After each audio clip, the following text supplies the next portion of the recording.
Y da comienzo la historia. ¿Dónde? ¿Cuándo? ¿Cómo?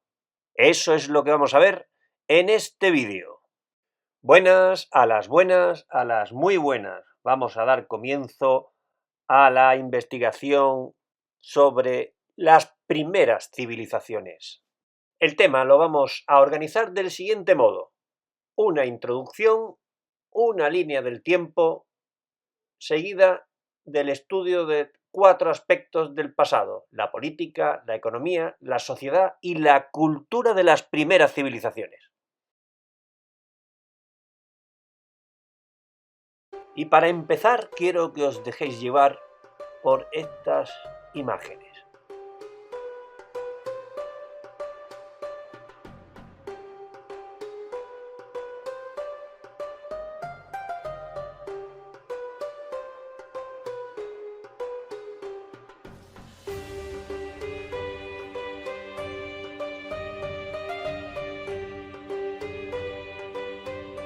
Fijaos bien, un gran río, una pequeña llanura verde a lo largo del curso de agua y más allá solo desierto.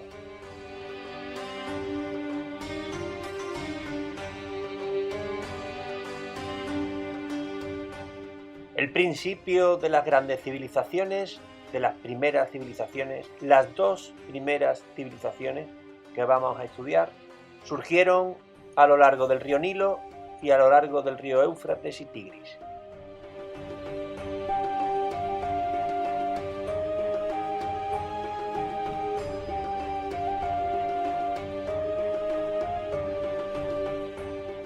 Y hay que comenzar, como comenzamos el curso, hablando de geografía. Y como yo sé que os sabéis bien los grandes hitos del relieve del Mediterráneo y de los continentes europeos, asiático y africano, os pido que os detengáis en este mapa para ver la ubicación del río Nilo y la ubicación del Éufrates y Tigris, que explica que allí, en ese lugar y no en otro, se diera comienzo a la civilización. ¿Pero qué es? ¿Qué significa la palabra civilización? Y vamos a preguntar para ello a nuestro sabio, Pepe. ¡Muy buenas, Pepe! ¡Hola, carambola! Aquí estoy para todo lo que necesitéis. ¿Y civilización? ¿Qué significa y de dónde viene la palabra civilización, Pepe? Pues mira, viene del latín kiwis y kiwitas. Kiwis, ciudadano. Kiwitas, ciudad. Entiendo.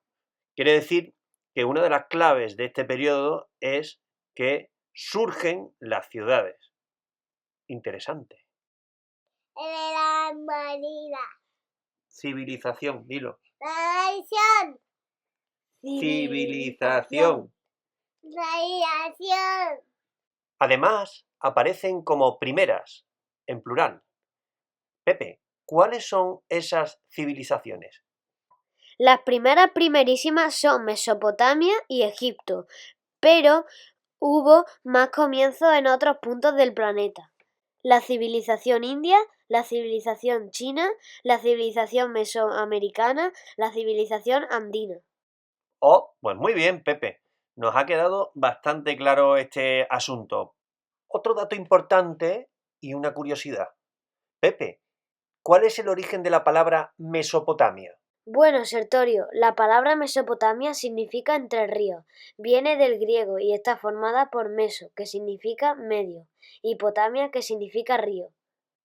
Así pues, partiendo de la geografía, podemos decir que los grandes ríos inundables son el principio del cambio que se produce en estas que serán las primeras civilizaciones. Así pues, Pepe, dinos cuáles son la secuencia de cambios que se desencadenan en este periodo. Los grandes ríos inundables permiten una agricultura de regadío. Esto supone mayor producción, lo que posibilita tener comida sobrante y almacenada, y el aumento de población, dando lugar al surgimiento de las ciudades, la escritura, las leyes, la religión, la monarquía y hasta el comercio. Bien, ahora vamos a ver el cuándo y el hasta cuándo. ¿Cuándo surgieron estas civilizaciones? ¿Hasta cuándo pervivieron estas civilizaciones, Pepe? En Mesopotamia, la más antigua con anterioridad a 3000 años antes de nuestra era, la cultura sumeria. En Egipto, desde 3000 años antes de nuestra era. Tanto la antigua Mesopotamia como el antiguo Egipto terminan aproximadamente 500 años antes de nuestra era. Oye, Pepe, ¿y en qué etapa se divide la línea del tiempo de la antigua Mesopotamia? La historia de la antigua Mesopotamia se divide en 4 etapas principales: periodo sumerio, imperio acadio, imperio babilónico, imperio asirio e imperio neobabilónico. La línea del tiempo de Mesopotamia, de la antigua Mesopotamia, se organiza en torno a los pueblos que dominaron en cada momento la totalidad de Mesopotamia, ya que Mesopotamia, que es el territorio que estaba entre el Éufrates y el Tigris, a lo largo de su curso, estaba habitado por diferentes pueblos. En el caso de la línea del tiempo de Egipto, eso no es así, porque Egipto estaba habitado por un único pueblo, los egipcios. Pepe, ¿en qué etapa se divide la línea del tiempo de Egipto? La historia del antiguo Egipto se divide en imperio antiguo, imperio medio e imperio nuevo, separados por periodo intermedio. En este caso, el imperio antiguo, el imperio medio y el imperio nuevo hacen referencia al momento en el que Egipto se encontraba unificado bajo un único faraón, el faraón del Alto y del Bajo Egipto, y los periodos intermedios en aquellos momentos en los que se encontraba dividido. Bien, ahora vamos a concretar los aspectos políticos de estas primeras civilizaciones. La agricultura irrigada va a posibilitar el surgimiento de las ciudades.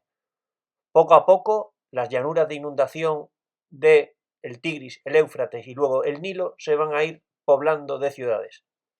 En origen, estas ciudades, durante el periodo sumerio, durante el periodo predinástico, van a ser ciudades independientes.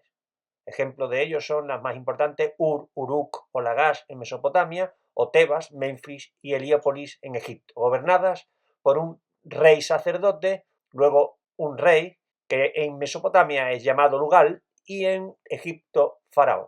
Los templos y luego después los palacios van a centralizar el control de la producción y van a centralizar también el comercio. Para gestionar las tierras y su producción serán necesarios los escribas. Con el surgimiento de la escritura, el control de la escritura será fundamental. Por tanto, serán los funcionarios de la administración. Con la concentración de una población que ya no tiene lazos de sangre en la ciudad, serán necesarias las leyes, que gracias a la escritura serán posible fijar. El código de leyes más antiguo que conocemos es el Código de Hammurabi, 1500 años antes de nuestra era. El final de estas ciudades independientes en Mesopotamia, del periodo sumerio, será la llegada del Imperio Acadio, en el 2300 antes de nuestra era.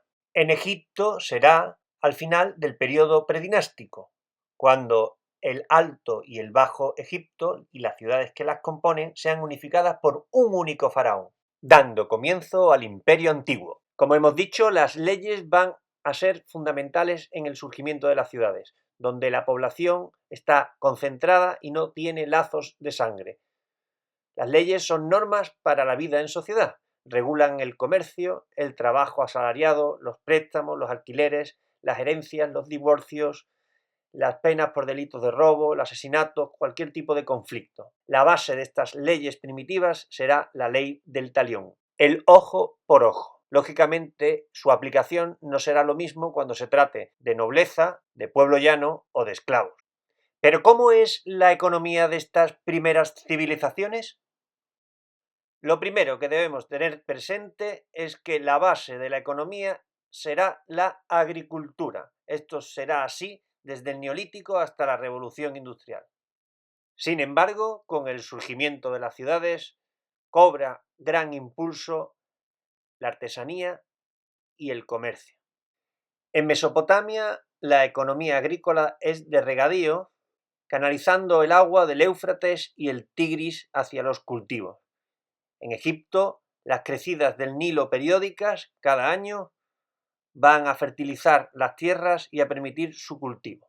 Esto va a dar como consecuencia un aumento de producción y excedentes. Los cereales y las legumbres serán la base de la producción, que permitirá el crecimiento de la población. Mesopotamia produce cerámica, vidrio, canastos y esteras de caña y exporta esos productos fuera de Mesopotamia. Por el contrario, tiene déficit e importa metales preciosos, piedras semipreciosas y madera. Egipto también produce y exporta cerámica, lino, papiro, recipientes manufacturados en oro y tiene déficit e importa ganado, caballos, madera, plata o cobre. Pasamos ahora a hablar de la sociedad. Pepe, ¿cuál es la diferencia entre la sociedad en las primeras civilizaciones y las anteriores en el Neolítico? La diferencia es que en las ciudades vive más población concentrada que en una aldea del Neolítico, pero los vínculos entre la población no son de sangre. Entiendo, vamos, que no solo está el papa, la mamá, los hijos, los abuelos o la abuela, y tampoco están los titos, las titas y demás. Eso es sectorio, simplemente son vecinos. Por eso necesitan las leyes para convivir. Leyes.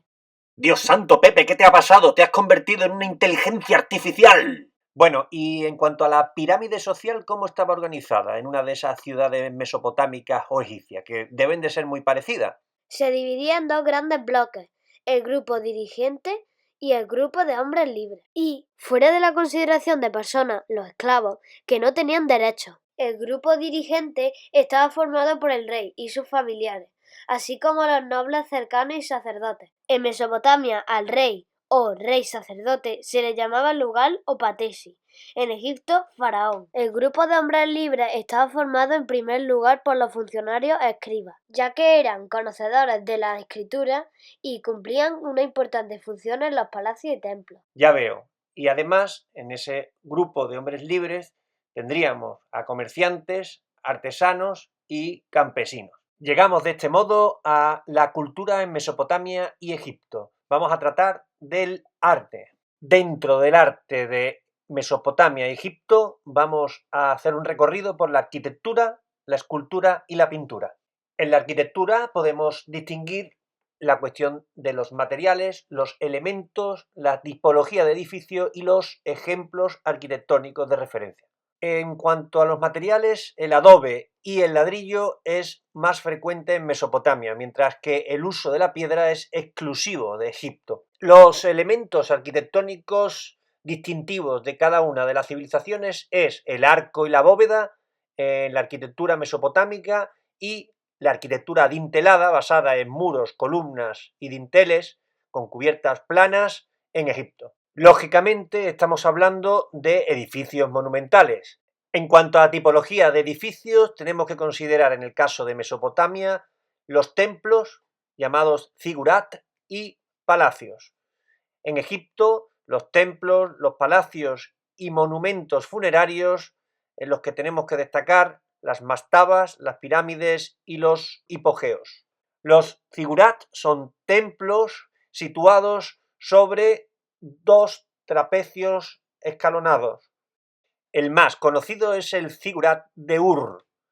También podemos destacar en puerta monumental las puertas de los dioses de la ciudad de Babilonia. Una puerta monumental revestida totalmente de azulejos azulados y decoradas con figuras zoomorfas amarillas. Vamos a detenernos en la evolución de los monumentos funerarios en Egipto, que tenían gran relevancia.